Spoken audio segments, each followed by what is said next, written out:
ते या कदाचि नन्याने भूत्वा भविता यान भूयः अजो नित्य शाश्वतो अयम पुराणो न हन्यते अन्यमाने शरीरे।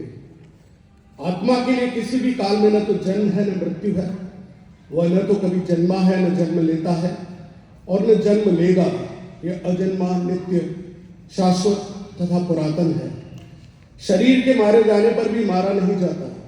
नयनम छिन्दन्ति शस्त्राणि नयनम दहति पावक न चैनम क्लेद्यन्त्यापो न शोषयति मारुतः। इस आत्मा को शस्त्र काट नहीं सकते, आग जला नहीं सकती, जल गला नहीं सकता और वायु सुखा नहीं सकती।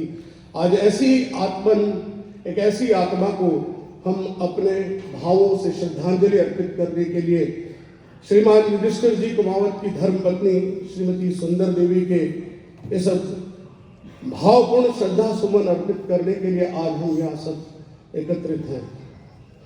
व्यक्ति का कोई परिचय नहीं होता, व्यक्ति के कर्मों का परिचय होता है।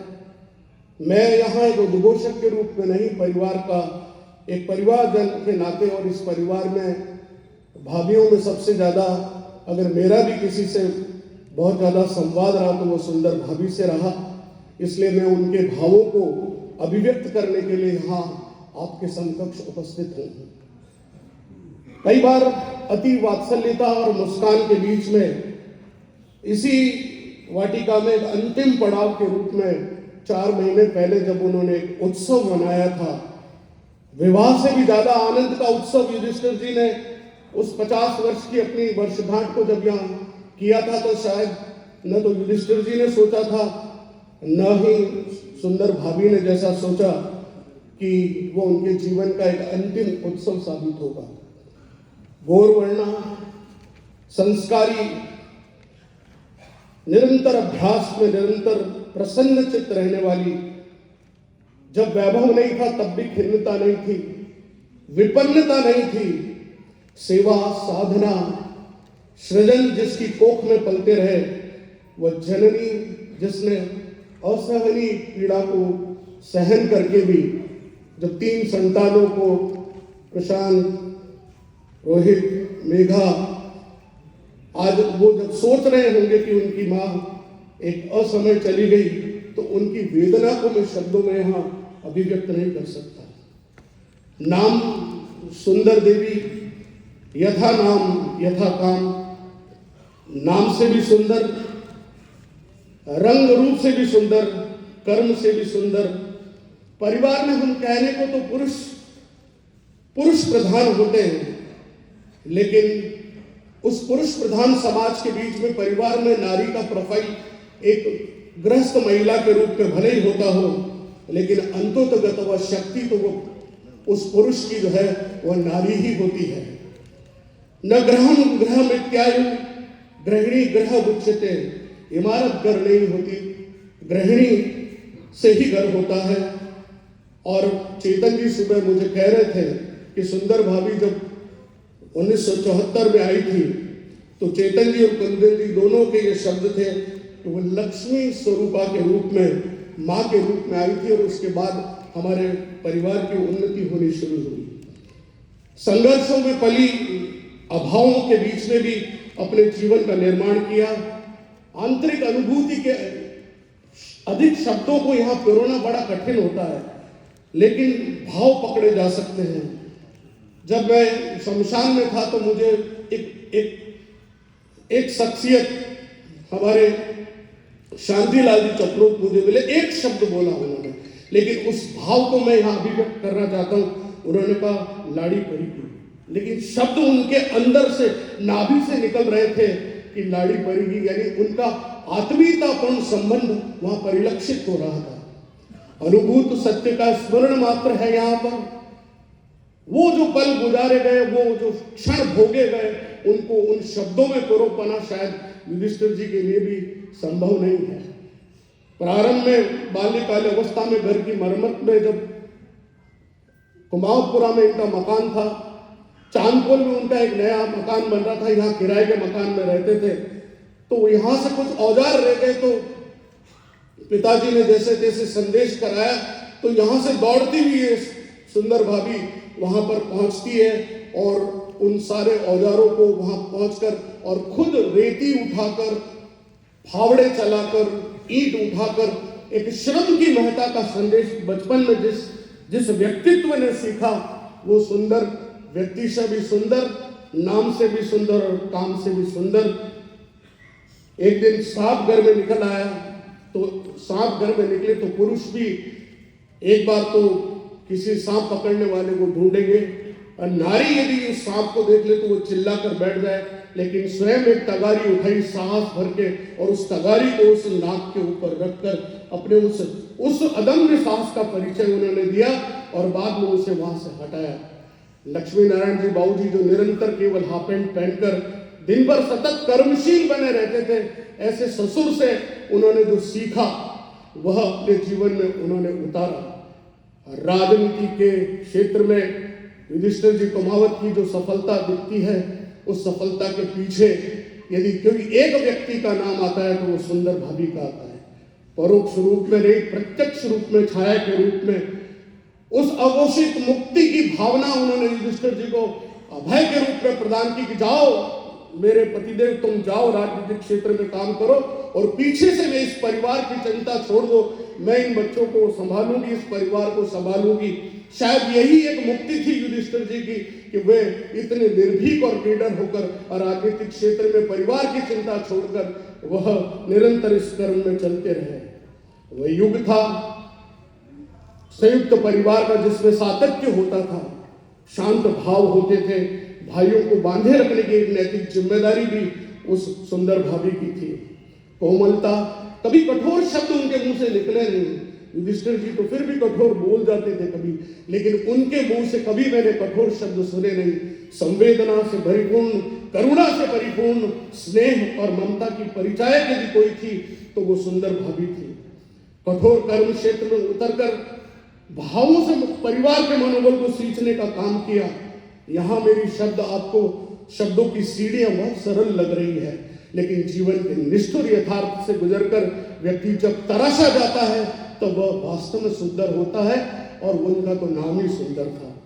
मुझे याद आता है कि जब युधिष्ठिर जी के चश्मे को मैं कल देख रहा था, ये शायद इस बात को कहेंगे नहीं, लेकिन मैंने युधिष्ठिर जी के उन चश्मे के बीच में एक ऐसी पथराई आंखों का अनुभव किया कि जीवन के श्रेष्ठ पल जब गुजरने का अवसर आया था कि अपनी पत्नी के साथ अब मैं बैठकर 2 पल बातें किया करूंगा, अब मैं जीवन के उत्तरार्ध में मैंने बहुत कुछ प्राप्त कर लिया, अब मैं अपनी संगिनी के संग जीवन के उन पलों को गुजारूंगा। लेकिन नियति ने कुछ और लिखा था। युधिष्ठिर जी की आंखें पथरा कर वो शब्द नहीं बोल पा रही थी, लेकिन मैं उनका साथ रहा हूं, इसलिए मैंने उनके भावों को पकड़ा, उनके भावों को समझा है। शब्दों के इस झलकते दर्द के बीच में कई बार शब्द उदासीन हो जाते हैं। मैंने कल एक वीडियो भेजा था कि सिसारमा नदी पिछोला में आकर किस तरह आत्मसात हो जाती है, उसमें विलीन हो जाती है, अपने अस्तित्व को समाप्त कर देती है। बस ऐसा ही कुछ वो सिसारमा की नदी की तरह सुंदर भाभी युधिष्ठिर जी के जीवन में आकर ऐसे लीन हुई जैसे पिछोला में सिसारमा आकर मिल जाती है, और यही जीवन का सत्य है। राजनीतिज्ञों की पत्नियां लोगों से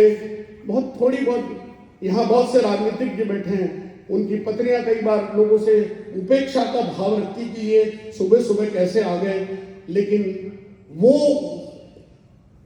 कभी भी अपने कार्यकर्ताओं के प्रति उदासीन नहीं हुई। वे जब भी आती थी, वो किसी को भी आते देखकर वो प्रसन्नता से मुस्कुरा कर स्वागत करती थी और बिना चाय पिए। अभी रमेश कह रहे थे कि भाभी जी कभी मुझे बिना चाय पिए कभी जाने नहीं देते। जगत जी कह रहे थे कि भाभी ने आज दिन तक कई बार मुझे पकड़कर खाना खिलाया, तो ये उनका वात्सल्य भाव था।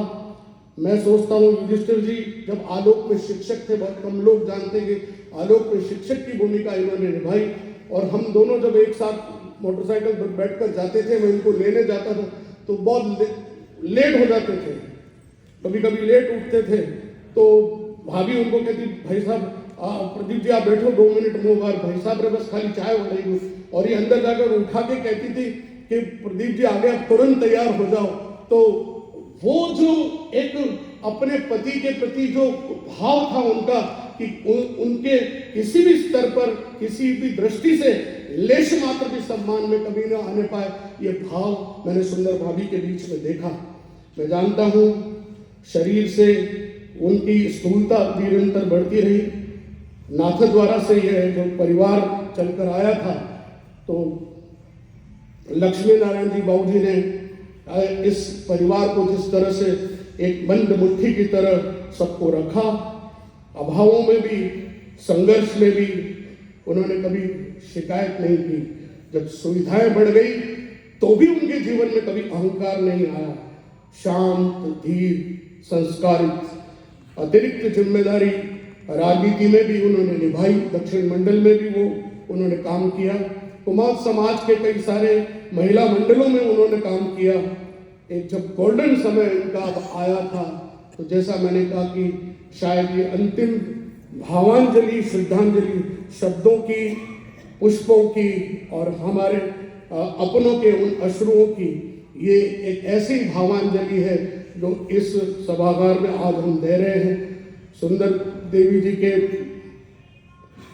30 दिसंबर 1960 को जन्मे इनकी माता गणेशी देवी, पिता स्वर्गीय रतनलाल जी, और जो प्रशांत, संगीता, रोहित, ज्योति, मेघा, कल्पेश, पार्थ, लवेन, नायसा, बिहाना, मेहर, राजवीर, ये सब बच्चे आज जब अपनी दादी और नानी के बारे में स्मरण करेंगे तो उनको एक मुस्कुराता चेहरा नजर आएगा। उन्होंने जीवन में जो सौम्यता थी वो ओढ़ी नहीं थी। कई बार व्यक्ति दिखावे के लिए सौम्यता ओढ़ लेता है, लेकिन उनके सहज प्रकटीकरण में वह साफ दिखती थी। युधिष्ठिर जी के परिवार में मेरी बुआ यानी माता युधिष्ठिर जी की दाखी देवी, लक्ष्मी नारायण जी, बड़े भाई भ्राता अशोक जी, जमुना देवी, चेतन जी, कुंदन जी, देवराज, राजकुमारी जी, गोविंद सिंह जी टांक, पन्नालाल जी और गीता देवी, भंवर जी जो यहाँ से चले गए, आज जिनके सुपुत्र के इस सभागार में जितेश के आज हम यहाँ बैठे हैं, हम सब मिलकर केवल उनके जीवन की उन गाथाओं को हम चिर स्मरण करते रहेंगे। आज के साथ ये 10-11 दिन कैसे निकलेंगे पता नहीं, स्वतः निकल जाएंगे, लेकिन 12 दिन के बाद जब ये परिवारजन उनको याद करेंगे तो वो सदैव स्मृतियों में रह रहकर उनके जीवन की हुई घटनाएं उनको याद आएगी। मैं बहुत ज़्यादा न बोलते हुए आज इतनी संख्या में मैं समझता हूँ कि अगर मैं इसको पढ़ने बैठूँ तो शायद 2 घंटे भी खाली टाइटल पढ़ूँ तो भी हो जाए, लेकिन हम सब के बीच में परम आदरणीय राजस्थान के मुख्यमंत्री भजन जी, उप मुख्यमंत्री दिया कुमारी जी, मंत्री बाबूलाल जी खराड़ी, राज्यपाल पंजाब महामहिम गुलाब चंद जी कटारिया, पूर्व केंद्रीय मंत्री गिरिजा जी व्यास, रघुवीर सिंह जी मीणा, श्री ताराचंद जी जैन, फूलचंद जी मीणा, सीपी जोशी साहब, सीपी जोशी कांग्रेस, त्रिलोक जी पूर्विया, श्री चंद्र कपलानी जी, दामोदर जी, सांसद भीलवाड़ा, रविंद्र जी श्रीमाली, पारस जी सिंघवी, आदरणीय गोविंद सिंह जी टांक तो स्वयं यहाँ उपस्थित हैं, अर्जुन लाल जी मीणा, पंकज शर्मा, फतेह सिंह जी, विभिन्न समाज संगठन, व्यापारी संगठन, होटल एसोसिएशन, सामाजिक संगठन, भारत विकास परिषद, वासुदेव जी देवनानी विधानसभा अध्यक्ष, विप्र समाज, और अंत में मैं पढ़ रहा हूँ भारतीय कुमाऊं क्षत्रिय महासभा, पूरी महासभा के अध्यक्ष स्वयं युधिष्ठिर जी कुमावत हैं, लेकिन महासभा के अन्य पदाधिकारियों की ओर से, दक्षिण प्रांत की ओर से यह एक शोक पत्र है। आदरणीय श्रीमान युधिष्ठिर जी बबेरीवाल, राष्ट्रीय अध्यक्ष भारतीय कुमाऊं क्षत्रिय महासभा, आपकी धर्मपत्नी श्रीमती सुंदर देवी के आकस्मिक निधन के समाचार सुनकर बहुत दुख हुआ। पूरी महासभा शोक मग्न है, और किंतु प्रभु इच्छा प्रबल है। हम सभी ईश्वर से प्रार्थना करते हैं प्रभु दिवंगत आत्मा को अपने श्री चरण में स्थान दे, आपको, आपके पूरे परिवार को इस वज्राघात को सहन करने की शक्ति प्रदान करें। करीब करीब यही संदेश सबके हैं, और सभी के संदेशों को व्यक्तिशः युधिष्ठिर जी अपने पत्र के माध्यम से, सूचना विधि के माध्यम से आप तक इसका उत्तर पहुंचाएंगे। शोक संदेश परिवारजनों के लिए होते हैं, उनका सार्वजनिक प्रस्फुटन नहीं होता है, न उनका वाचन की आवश्यकता होती है।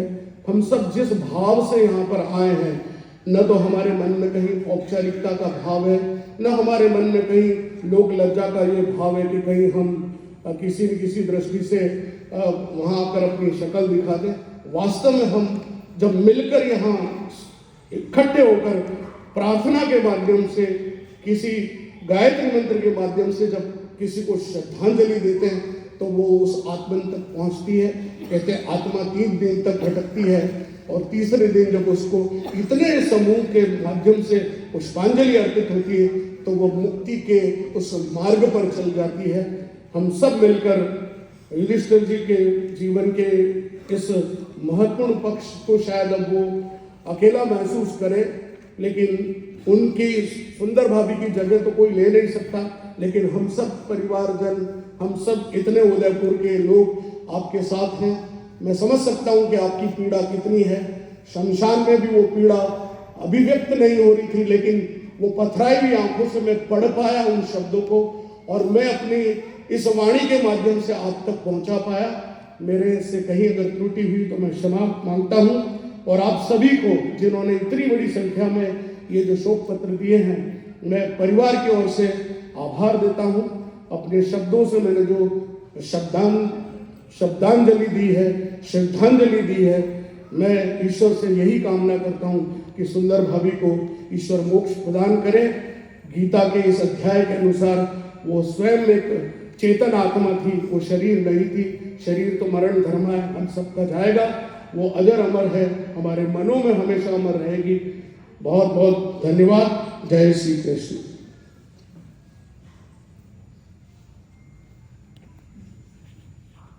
आप सभी बंधुओं को